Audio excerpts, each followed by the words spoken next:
Sabar secara bahasa Arab itu artinya menahan, al-imsak, as-sabar. Ya. Ada juga sabar yang jarang dibahas orang, adalah sabar menahan dua hal, nikmat dan rahasia.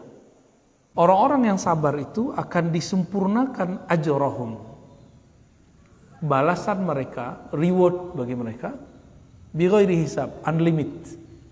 Orang yang sabar, wa ghafara ini mengampuni.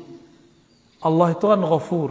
Nah, inilah ayat yang mengajarkan Allah itu punya nama sabur, ghafur, sabur penyabar, ghafur pengampun. Lalu dijadikan kata kerja, ini dia.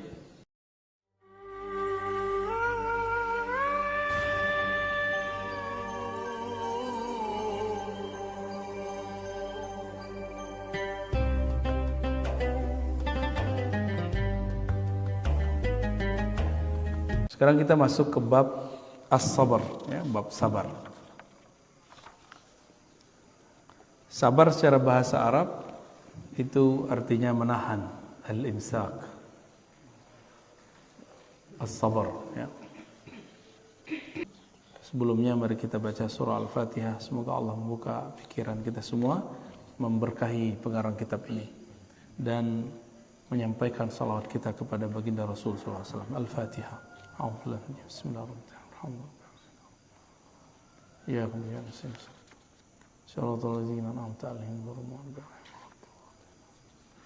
Bismillahirrahmanirrahim. Ya ayyuhalladzina amanu isbiru wa sabiru. Nah, ini akhir dari surat ketiga, surah Ali Imran. Wahai orang beriman, jadi yang dipanggil untuk sabar itu cuma yang beriman.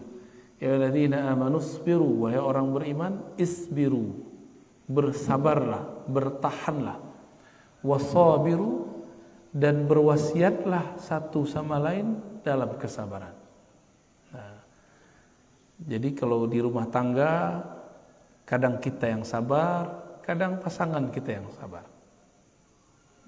Kalau kita di komplek, ya, kadang kita harus nahan-nahan diri. Ada juga sabar yang jarang dibahas orang, adalah sabar menahan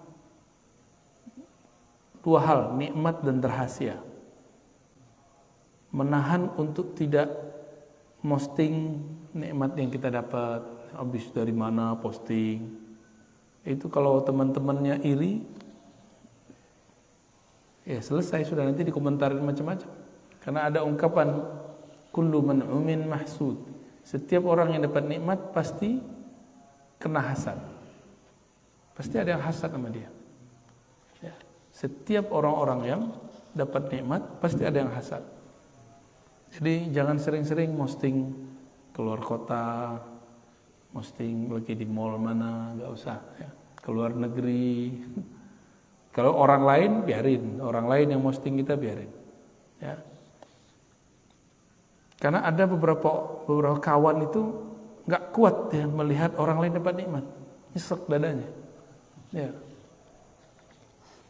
Tapi kita juga nggak akan berhenti menikmati hidup kita cuma karena ada orang hasad gitu. Udah nikmati aja hidupnya. Ya, kira-kira begitu ya. Jadi tadi udah banyak istilah sabar tuh. Lalu ada sabar yang tadi as-sabru 'alal asrar. Sabar untuk tidak menyebarkan rahasia illa inda ahli, kecuali kepada ahlinya. Nah, ada orang-orang nggak sabar ngomong rahasia, dibuat channel di YouTube khusus bahas ilmu makrifat. Padahal ilmu-ilmu begitu nggak boleh disebar sembarangan. Kalaupun disebar, ada caranya. Dimulai dari analog.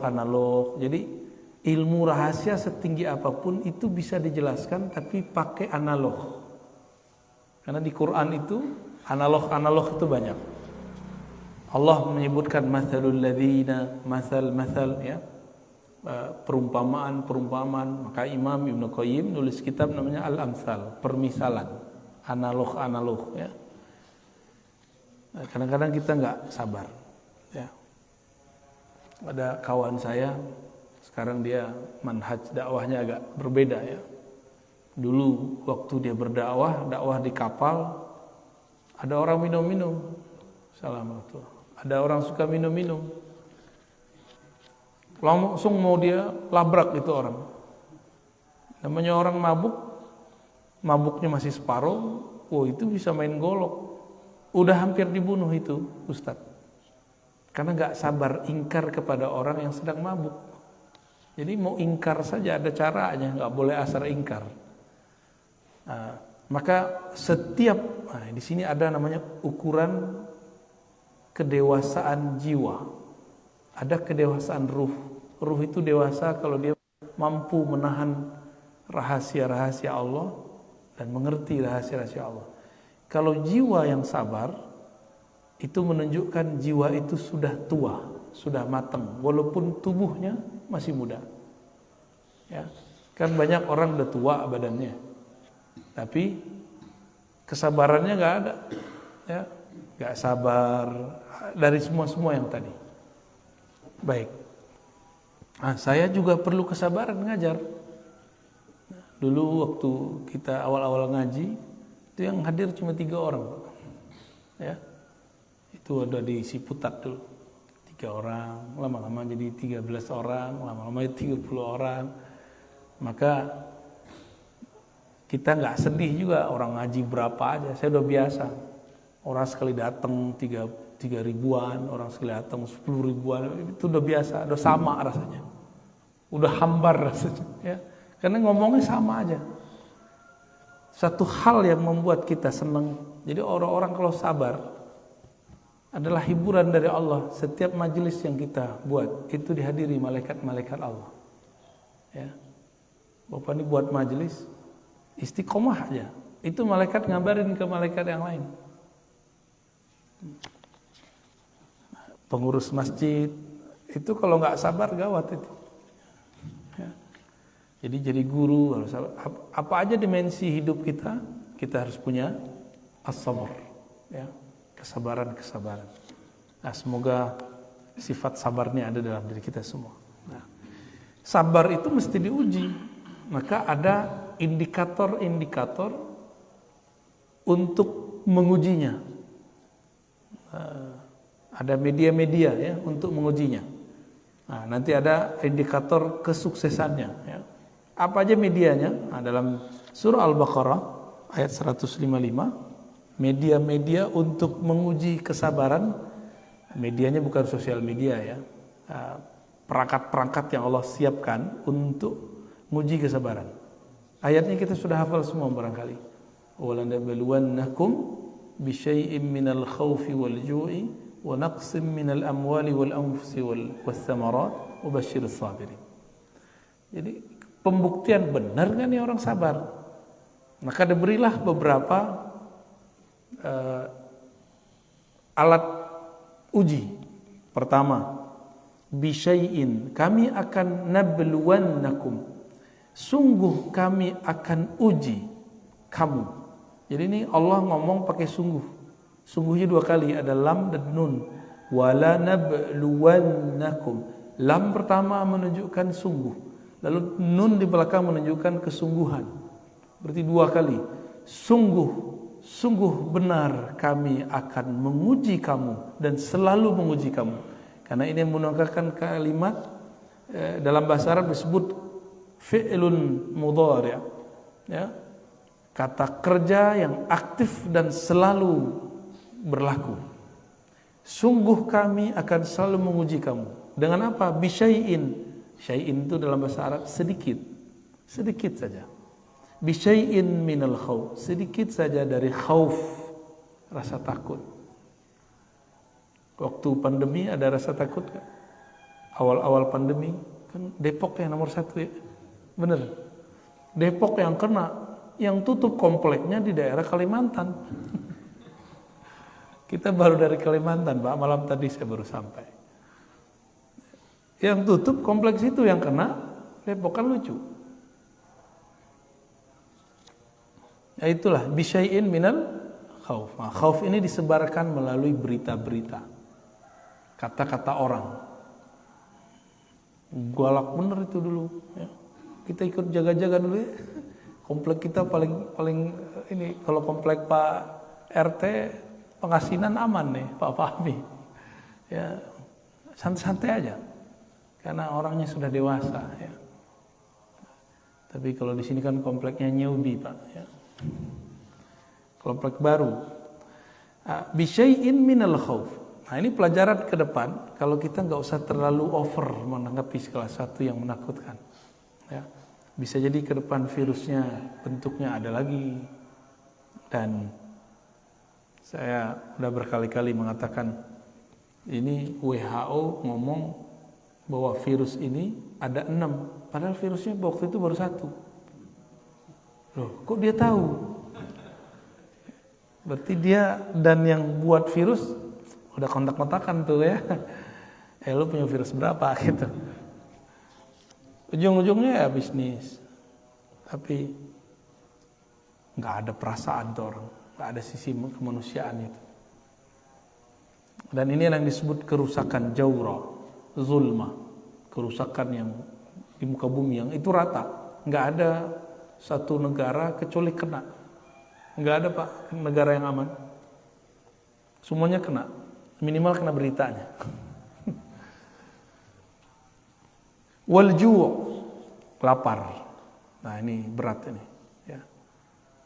Saya masih ingat waktu pandemi itu sudah memuncak. Puncaknya bukan di angka pandemi, tapi di dompet. Apa kata kawan saya? Biarlah kami berperang dengan perut daripada berperang dengan virus. Virus biarin. Tapi kalau mau perut kami nggak kuat. Akhirnya keluar dari itu, semua penjagaan menjadi ditabrak semua. Tapi kasihan ya, itu benar-benar menegangkan saat-saat itu. Kita takut ketemu orang. Masjid ini masih ingat kita buat majelis ya waktu itu ya, buat majelis tajwid. Saya sudah lama Pak nggak ngajar tajwid. Selama pandemi itu kita hidupkan masjid, waktu itu cuma berapa orang kita ngaji tajwid. Tapi belum beres saya udah kabur lagi. Maaf ya Pak ya. Nanti yang ngajar Ustadz Zain mana Ustadz Zain? Pulang kampung habis. Enggak, masih balik lagi. Alhamdulillah.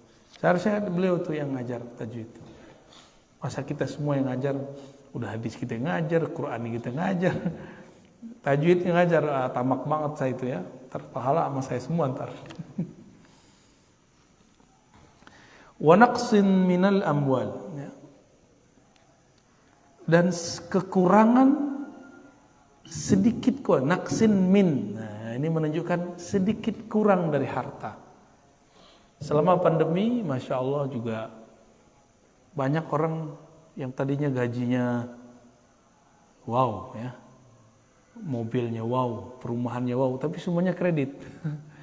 Gaji hampir 100 juta, ada yang lebih. Pandemi tiba-tiba menjadi nganggur, jobless. Itu rumah belum selesai, rumahnya gede. Jadi nggak kayak rumah kita, Pak. Rumah kita kan kecil nih sini, standar lah ya.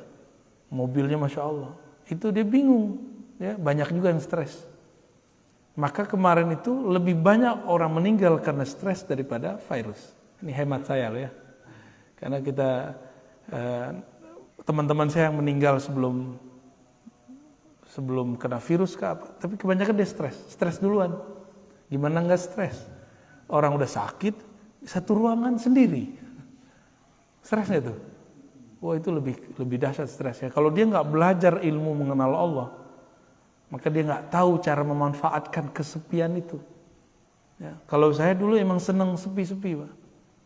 Jadi saya dulu waktu kecil itu dilatih untuk zikir sendiri 40 hari 40 malam. Nggak boleh ngomong kecuali sepentingnya. Kita cuma 3 tuh ya di surau itu. Saya di tengah, di sudut teman saya, itu bertiga aja. Kita nggak ngomong-ngomong kecuali di waktu-waktu tertentu. Lampu yang dihidupkan cuma lampu kecil sekali. Sehingga udah terbiasa sepi. Kayak saya bilang ke orang di rumah, kita cari rumah yang agak ke hutan-hutan yuk, nggak mau deh. Sudah terbiasa sepi gitu. Maunya di komplek. Kalau di komplek, urusannya komplek Pak ya. Wal anfus ya. Dan kekurangan jiwa, maksudnya mati. Nah, virus itu inilah dalilnya. Kenapa mesti ada orang meninggal karena virus? Ini dalilnya. Bahwa memang akan selalu ada apapun itu namanya, entahkah virus, entahkah musibah alam, bencana, apapun namanya, nanti akan terjadi. Mungkin kita akan menyalahkan virus, menyalahkan yang baru disuntikan ke kita itu apa? Vaksin. Itu kan konsep kita Pak. Kalau ditakdir Allah, orang ini meninggal tanggal sekian, hari sekian. Dibuatlah sejarahnya biar nggak terlalu mencolok, dia meninggal setelah kena virus atau setelah dimasukin. Ya, itu cuma jangan ketipu, jangan salahkan siapa-siapa. Ya, kenapa saya katakan begitu? Ada satu riwayat dalam riwayat Imam Qurtubi. Riwayatnya menyebutkan malaikat maut yang dalam bahasa Ibrani disebut Israel, dalam bahasa Arab itu masih diperdebatkan namanya. Malaikat maut. Itu datang kepada Allah semacam demo. Ya Allah, jadi ternyata malaikat maut ini punya sisi yang lembut juga. Apa kata dia? Ya Allah, jika engkau membiarkanku mencabut nyawa makhlukmu, maka semua makhlukmu akan benci dan takut kepadaku. Terus gimana? Tenang, malaikat maut, kata Allah. Aku akan ciptakan asbab-asbab, sebab-sebab, kejadian-kejadian yang dengan kejadian itu orang terlihat dia meninggal setelah kejadian itu, padahal itu kerjaan kamu. Ini malaikat maut setiap hari mandang kita Pak. Bapak dipandang semua setiap hari. Kalau dia berkedip mati kita. Ini gampang sekali bagi malaikat maut untuk mematikan kita. Dia sudah punya tanggalnya semua. Tanggalnya, detiknya.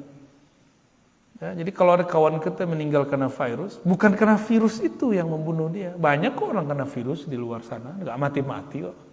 Ya.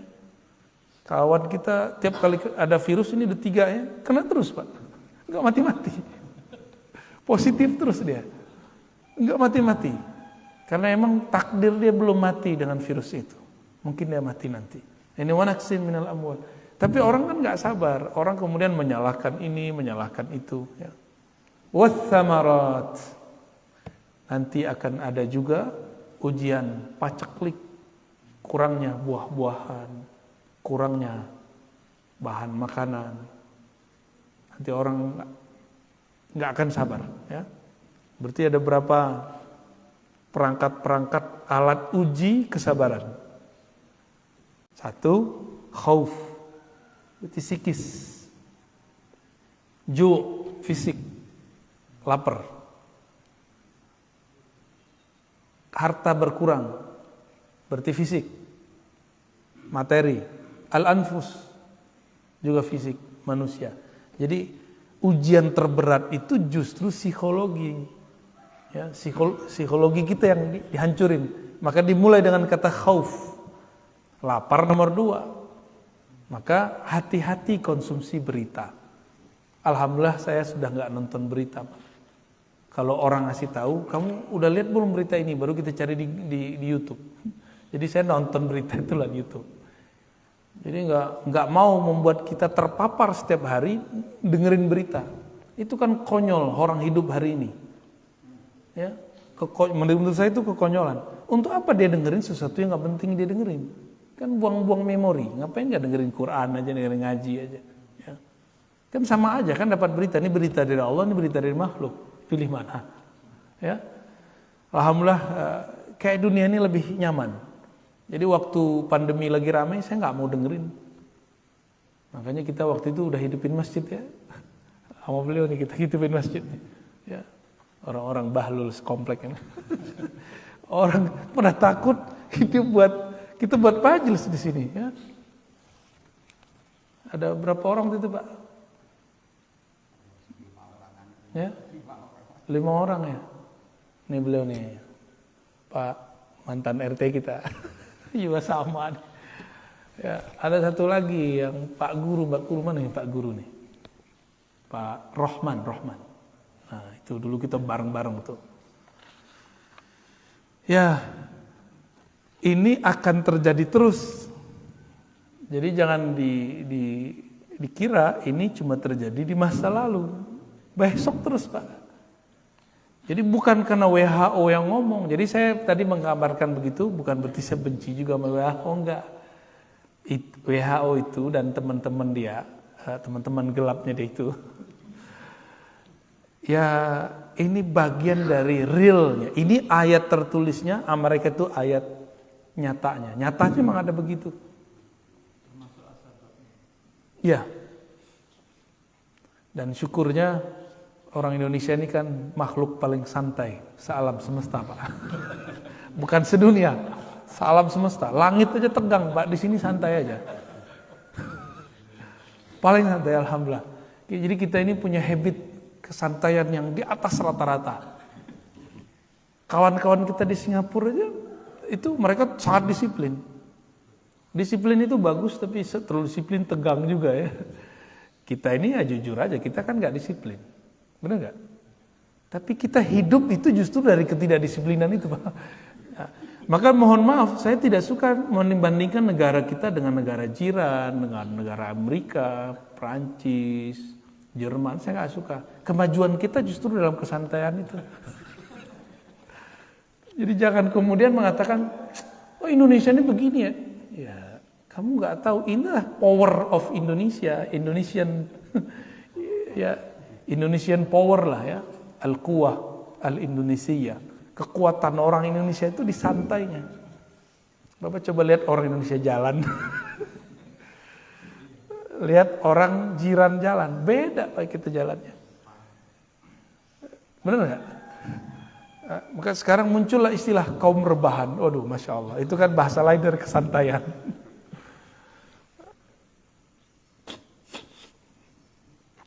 Dan saya menikmati itu ya.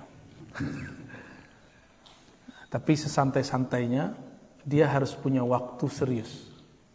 Nah kita serius tuh nggak usah tunjukin amat ke orang ya. Saya masa-masa serius saya sudah lewat. Itu masa-masa kuliah. Kita kuliah saya sangat serius. Saya kalau nggak perlu saya nggak temenan. Jadi saya temenan cuma sama orang-orang yang menurut saya perlu. Egois banget kan. Jadi kalau nggak penting udah saya pulang. Pulang dari dulu itu kita cuma baca. Kalau saya agak mumet saya nonton film kungfu. Nanti udah selesai masuk terus. Begitulah terus. Jadi hidup itu kayaknya begitu aja. Cuma emang itu saya niatkan untuk masa depan. Jadi bagi saya biarlah tidak kerja sambil kuliah. Saya sabar dulu duit sedikit. Sabar dulu nggak pacaran kan kawan kita nggak sabar dia pacaran duluan. Sabar dulu ya. Sabar semua orang jalan-jalan kita nggak jalan-jalan. Untuk apa? Saya berpikir masa setelah kita nanti setiap hari itu kesibukan akan nambah. Mumpung masih jomblo, belum ada tanggungan, kita latih. Dan alhamdulillah ini waktu saya membaca sudah hampir nggak ada sekarang. Tapi alhamdulillah kalau ngajar nggak perlu persiapan lah. Karena yang mau kita ajarin itu yang dulu kita baca semua. Dan saya nggak tahu itu Pak. Yang saya baca itu dulu membaca aja. Di kampus sendiri misalnya karena kesabaran itu kita diminta mengajar satu materi dan itu bukan jurusan saya. Tapi saya ingat saya dulu pernah baca 2 kitab tentang materi itu dan itu cukup untuk bahan ngajar. 2 kitab. 2 kitab tuh setebel ini Pak. Kalau udah begini kan udah dolman tuh. Taruh di kepala kan lumayan. Nah, kalau orang sabar, kesabaran menempa otak. Kesabaran orang kalau kita latihan fisik. Kalau orang yang latihan fisik, yang fitness itu, dia kalau nggak sabar, sakitnya tuh. Pegel-pegel Pak. Kita pernah latihan fisik lumayan lama juga, itu sakit badan. Ngangkat berat. Kenapa dia mau sabar? Karena dia melihat ada foto atau melihat ada orang tubuhnya six pack. Saya mau kayak gitu. Dia sabar dengan rasa sakit itu. Maka hari ini dia hanya sanggup 10 kali ngangkat, besok dia sanggup 20 kali ngangkat. Besok dia sanggup 30 kali ngangkat. Inilah hakikat sabar. Orang kalau diuji sekarang 5, nanti diuji 10 bagi dia biasa. Begitulah terus. Nanti kalau sudah 100 kali ujian, melihat yang di belakang baru diuji 3 udah melempem, dia ketawa aja. Baru segitu. Ya. Kalau sekarang ujian saya, ujian ngantuk Pak. Ngantuknya nggak susah datang, bukan gampang ngantuk, susah tidur. Tapi alhamdulillah kalau udah capek-capek banget baru tidur. Malam ini termasuk plus tidurnya. Kita setiap minggu itu keluar. Saya paling-paling cuma dapat 1 jam, 2 jam. Mau tidurnya nggak bisa. Jadi ternyata orang tidur itu harus rileks.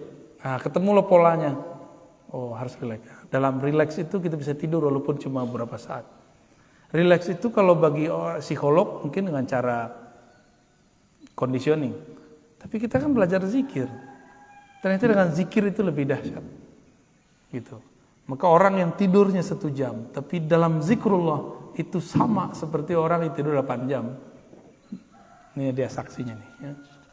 Udah nyaksiin kalau kita kurang tidur kita biasa aja. Innama yuwaffas sabirun. Nah, sebelumnya ada lafaz wabasyiris sabirin. Dan beri kabarlah, kabar gembira terhadap orang-orang yang sabar. Kenapa? Tadi jika dia kuat diuji sekarang 5, besok dia diuji 10, nanti dia melihat yang 5 itu biasa banget ya.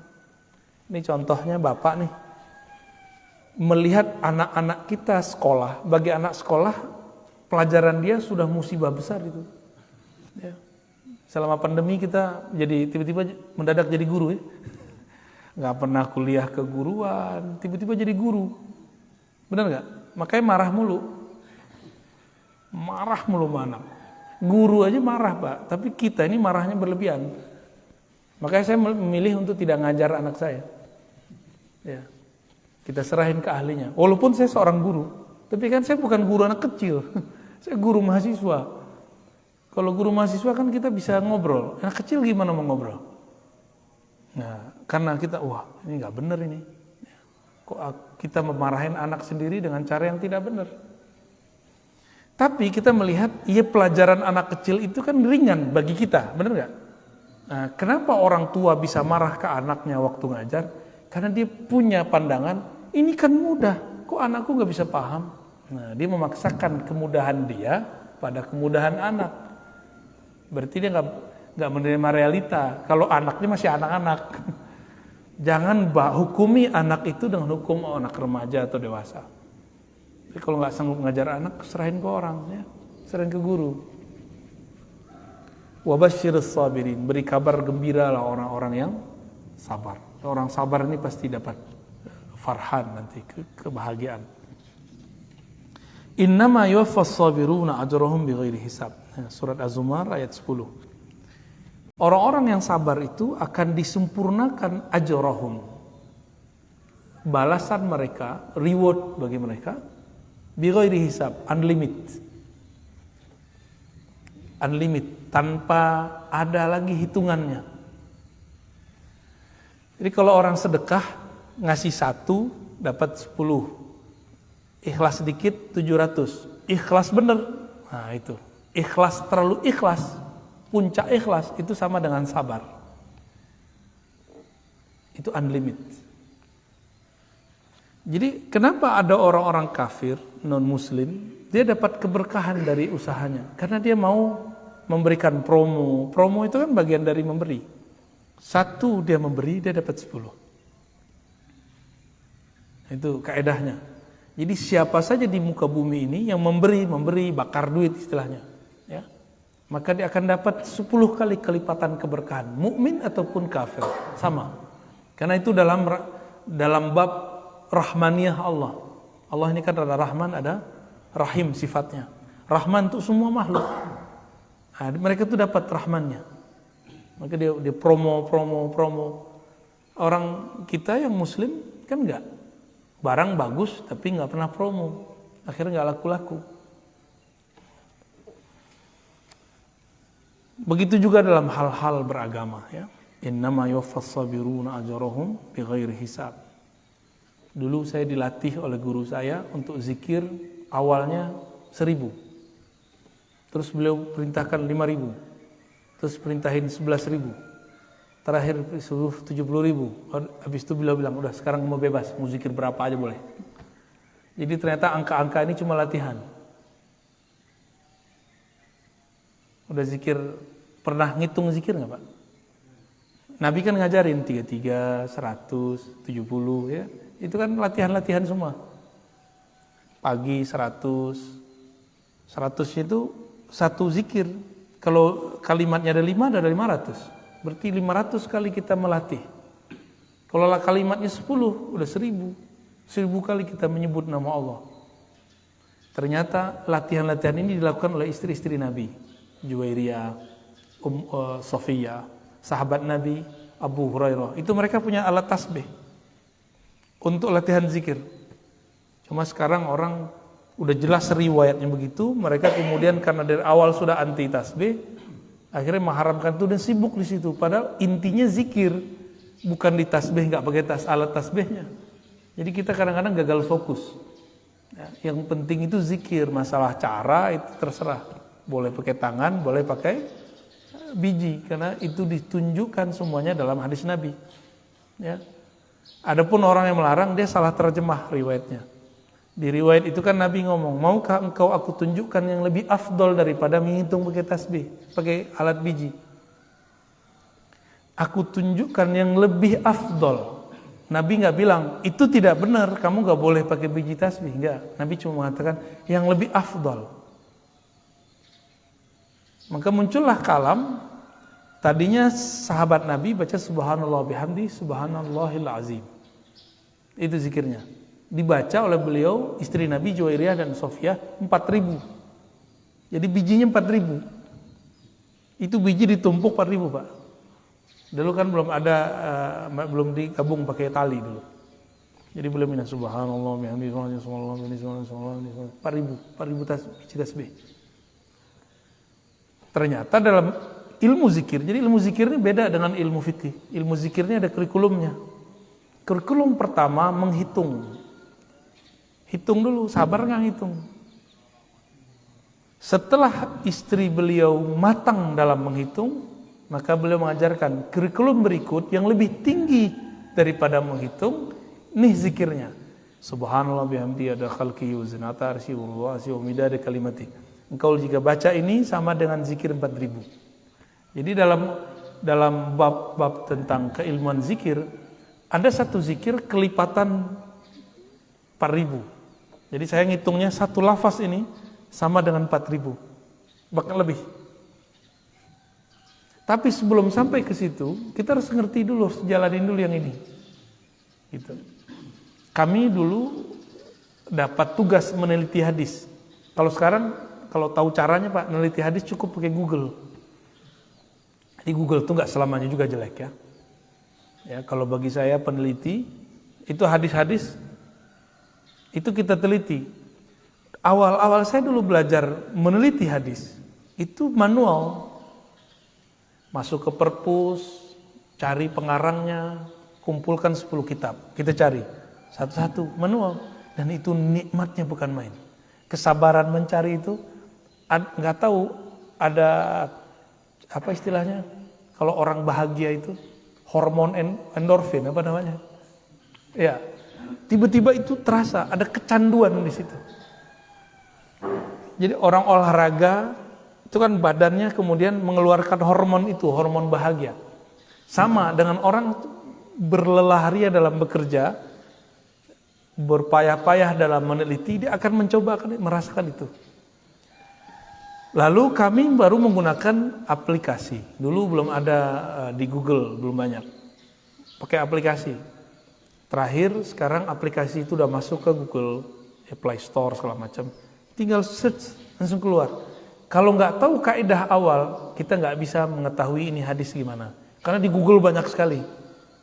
Sama kayak orang ahli saham, melihat yang itu dia ngerti kan, nah pasang nih, kan gitu. Kami juga gitu Pak. Kalau sudah mengerti manualnya, yang ini nanti ketahui, ini hadis ini sahih, ini nggak sahih. Cuma sekali lihat cukup. Seperti dokter yang mengerti medical check up. Kalau kita ngelihat hasil medical check up, ngerti nggak? Nggak ngerti. Tapi kalau dokter, oh kamu jantungnya masalah. Kayak dukun aja dia. Ya. Kalau orang Cina dulu kan pegang tangan. Oh ini livernya masalah nih. Jadi medical check up-nya beda-beda cara. Sama orang yang sudah belajar sabar dalam alat-alat yang manual ini, dia akan mudah mendapatkan yang itu. Ini yang disebut wabasyiris sabirin. Beri kabar gembira orang-orang yang sabar. Lalu ada ayat walaman. Ini belum masuk hadis nih ya. Walaman sabara wa ghafara inna dzalika lamin azmil umur. Dan sungguh orang yang sabar wa ghafara. Ghafara ini mengampuni. Allah itu kan ghafur. Nah, inilah ayat yang mengajarkan Allah itu punya nama sabur, ghafur, sabur penyabar, ghafur pengampun. Lalu dijadikan kata kerja, ini dia. Jadi Allah itu nyuruh kita meniru sifat-sifat dan namanya yang pantas ditiru. Nah, ini di sini ada dua yang ditiru, sabar dan ghafar. Allah itu menyebut dirinya sabur. Maksud Allah penyabar itu apa? Allah setiap hari dikhianati, Allah setiap hari ada orang yang kurang ajar sama Allah banyak nggak? Tiap hari, Allah sabar nggak? Allah sabar. Masa kita nggak sabar? Ya maka kita ini kalau ada orang kurang ajar sama kita, jangan langsung ditanggapin. Ya, biasa aja Pak, santai aja. Ya. Ada orang ngata-ngatain kita. Oh kalau sekarang ngata-ngatainnya, kalau Bapak sudah masuk YouTube, di YouTube ntar orang ngata-ngatain kita. Kalau Bapak masuk Facebook, di Facebook orang ngata-ngatain kita. Kalau udah masuk TikTok, di TikTok tuh. Cuma TikTok ini kan sudah ada yang kata-kata kasar dihilangin. Ya kata-kata apa ekstremis itu dihilangin. Cuma yang jorok-jorok masih banyak. Nah kalau Bapak masuk Instagram, di Instagram orang ngata-ngatain. Itu udah biasa, cuma beda alam. Ini kan ini zamannya. Orang jalan-jalan kemana, ke luar negeri, sama tetangga sini gak kenal. Ini gak? Punya teman banyak di alam maya, ngobrol sama tetangga gak pernah. Kita masih ngobrol Pak RW ini. Alhamdulillah. Aneh, ini zaman aneh udah. Maka kesantaian ini harus dijaga Pak. Ya. Ya. Selamat hidup santai, masa depan cerah. Inna dzalika lamin azmil umur. Orang yang suka sabar lalu memaafkan. Nah, memaafkan, memberi ampun itu kan karena santai. Udah santai aja, kan gitu. Orang ini punya azmil umur. Dia punya inti-inti dari suatu urusan. Maka Nabi ulul azmi sifatnya dua. Sabara, ghafara. Sabar dan memaafkan. Jadi nggak ada Nabi ulul azmi kecuali dia dapat dua ini. Nabi Nuh 950 tahun, Pak. Yang ngaji itu cuma beberapa orang sama beliau. Ya. Jadi saya kalau di komplek orang ngaji segini, saya udah bersyukur bener udah. Ya. Karena Nabi Nuh, Masya Allah. Ya. Tapi namanya harum kan sampai sekarang. Kalau ujian ustadz itu Pak, di luar rame, di sini enggak, makan hati.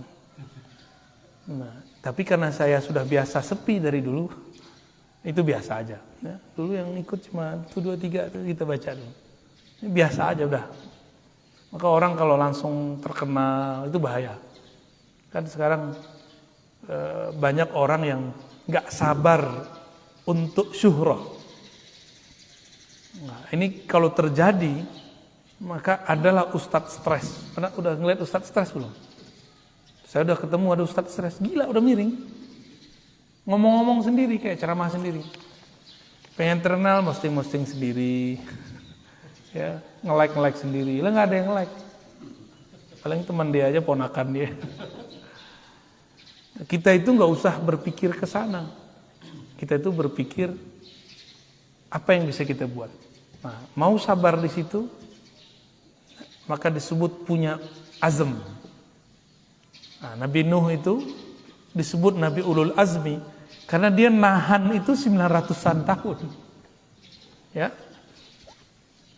Kita baru punya anak berapa tahun udah menghardik-hardik anak aja ya. Baru punya istri berapa tahun udah bilang istri durhaka. Taib ista'inu bis sabri was salah innallaha ma'as sabirin. Ini orang banyak nanya, cara khusyuk gimana? Nah, coba lihat ayatnya. Ista'inu, minta tolonglah kepada Allah dengan sabar dan sholat. Bukan sholat dulu, sabar dulu. Sabar dan sholat. Sabar berilmu, sabar ngaji. Ini banyak sekali yang minta talqin zikir sama saya. Kita bilang, metode saya ngajar bukan langsung talqin. Talqin zikir itu membimbing orang membaca nama Allah. Enggak, yang pertama itu ngaji dulu. Sabar dulu ngaji. Karena orang yang sabar bersama Allah. Kalau sudah bersama Allah, sholat khusyuk enggak? Jadi cara khusyuk bukan dengan cara aneh-aneh. Sabar aja. Sabar ngaji, sabar zikir, sabar ngaji, sabar mujahadah, sabar khidmah. Kalau sudah sabar semua, takbir langsung bersama Allah. Karena orang sabar itu selalu bersama Allah. Innallaha ma'as sabirin. Surah Al-Baqarah 193. Jadi metode khusyuk paling cepat, sabar. Gak perlu belajar thariqat aneh-aneh. Gak perlu belajar pelatihan ini, pelatihan itu. Sabar aja. Tapi sabar versi Allah, bukan sabar versi kita. Kita kan sering ngomong, aku udah sabar tapi kok enggak, berarti belum sabar. Ya, orang sabar nggak ada ngomong begitu. Terakhir, berarti kita baru nyampe di ayatnya, tapi ini ayatnya sudah dahsyat ya. Walanabluwannakum, sungguh benar-benar kami akan selalu menguji kamu, hatta na'lamal mujahidina minkum wassabirin, sehingga kami mengetahui. Na'lam, kalimatnya pakai na, kami di situ sebenarnya bukanlah Allah semata, tapi malaikat, wali-wali Allah, nabi-nabi Allah tahu kalau kamu ini pejuang atau orang-orang yang sabar. Ya. Mumpung belum perang. Ini kan belum perang, Pak. Nanti itu perang itu urusannya urusan perut. Negara sama negara bisa invasi nanti. Asbabnya bisa virus, disebar, segala macam. Makanya kita udah melihat gejolak itu sudah mulai muncul. Dan negara-negara yang sudah mulai sadar, mereka baca prediksi yang bagus. Mereka sudah bisa mempersiapkan militernya. Walaupun tukang komentar ya, yang ada di YouTube, sosial media mengatakan sekarang perangnya perang opini. Enggak, nanti bakal ada perang fisik. Dan itu Nabi yang ngabarkan. Nabi yang ngabarkan akan ada perang fisik. Ya, jangankan itu ya. Kita aja kalau berperang sama perut, mau perang dengan ini kan kita mirip perang dengan perut. Ya, mau tonjokan orang sekarang berani. Nah, di dalam Al-Quran dikatakan, sungguh-sungguh kami akan selalu menguji kamu. Sehingga para nabi, para wali, para malaikat tahu siapa di antara kita yang pejuang mujahidin, siapa di antara kita yang sabirin. Ya, mujahid artinya orang-orang yang berjuang. Berjuang sekarang itu beda dengan berjuang nanti. Orang yang sabar perjuangannya sekarang, dia lebih afdol daripada orang yang sabar nanti. Sama dengan orang yang hijrah sebelum Fatu Mekah dengan orang yang hijrah setelah Fatu Mekah. Fatu Mekah ini kan penaklukan Mekah tahun 8 Hijriah. Itu beda. Nah, orang-orang yang sudah mulai sadar sekarang ini, itu beda pada dengan sadar ketika nanti sudah mulai kacau. Ya. Nah, mumpung belum ada paceklik yang panjang. Kalau kata ahli ekonomi, kata ahli bahan bakar, 2030 bensin habis. Kata orang bisnis biasa untuk memajukan mobil listrik. Ya, kata orang bisnis. Tapi ini real, Pak. Ini real. Hitung-hitungan ahli pengamat tentang kekuatan bahan bakar di dunia, itu belum ketemu lagi lumbung-lumbung baru yang bisa mengcover 50 tahun ke depan. Ini kuatnya semua negara paling 10 atau 15 tahun ke depan. Jadi 2030 bacaan mereka bensin habis. Maka mobil-mobil nanti pakai listrik. Itu kan bahasa mereka. Kalau dalam bahasa agama lain. 2030 barangkali itu adalah awal dari hidup manual kembali. Ini versi saya, Pak. Nggak tahu kalau yang sahihnya ya. Ini kan versi kita membaca gejala-gejala alam. Ya. Ini bukan berarti bahan bakar habis begitu saja. Efeknya besar. Maka mulai sekarang, mulai latihan kesabaran. Yang pernah hidup di masa kecilnya manual, nanti akan mengalami itu lagi. Dulu masa kecil merasa hidup itu panjang nggak Pak? Kenapa panjang? Karena semua yang kita lakukan manual, rigid. Sekarang kenapa terasa cepat? Karena semua orang sibuk. Semua kita ini sibuk mengenai handphone sekarang. Jadi tak ada hari tanpa handphone. Itu Allah cemburu itu. Karena Allah punya Qurannya jarang dipegang. Bener gak? Kita tidur aja ditemenin. Ya. Bangun tidur, yang pertama dicari bukan bini, bukan suami. Ya, yang pertama dicari HP. Cemburu gak Mas? Ya, Pak, istri kita bangun, yang dicari handphone. Gak cemburu ya? Oh, kalau saya cemburu. Tapi mau gimana lagi ya? Kita ini cuma ke Indomaret di depan, naik motor, benar nggak? Gimana kamu sehat? Ya, wajar kemudian asam urat. Ya. Betul-betul aneh Pak hari ini, bener-bener aneh. Ini kan lagi naik nih, zaman-zaman rebahan ini lagi naik. Nanti ada muncul turun. Dan 2030 itu kalau prediksi pakar-pakar itu, kalau versi saya adalah awal dari manual. Kalau versi mereka kehabisan bahan bakar. Wallahu a'lam bis-shawab. Semoga kita diberikan kesabaran oleh Allah Subhanahu wa taala ya. Dan di hadis dikatakan as-sabru dia, sabar itu pelita. Maksudnya di saat orang semua panik, orang sabar dia otaknya masih terang. Kalau kita lampu padam gimana? Panik. Orang sabar lampu dunia padam, dia masih tetap sabar. Ya. Kira-kira demikian kajian kita pagi ini. Semoga Allah berkahi, semoga Allah istiqomahkan ya. Semoga bulan depan masih bisa istiqomah. Amin ya rabbal alamin. Ya, wa sallallahu ala sayyidina Muhammad. Subhanakallahumma wa bihamdika asyhadu an la ilaha illa anta astaghfiruka wa atubu ilaik. Allahumma bika asbahna, bika amsayna, bika nahya, bika namut wa ilaika nusyur. Walhamdulillahirabbil alamin. Assalamualaikum warahmatullahi wabarakatuh.